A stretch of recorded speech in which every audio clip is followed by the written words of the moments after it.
Lionel Messi আর্জেন্টিনার Rosario শহরের এক ছোট্ট ছেলে। যখন তার বয়স মাত্র 10 বছর, তখন ডাক্তাররা বলেছিল সে কখনোই স্বাভাবিক উচ্চতায় বেড়ে উঠতে পারবে না।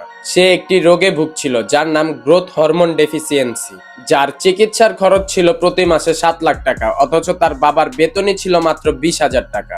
এরপর তারা মেসিকে অনেক ক্লাবে ট্রায়াল দেওয়ায়, কিন্তু কোনো ক্লাবই তার চিকিৎসার খরচ বহন করতে রাজি হচ্ছিল না।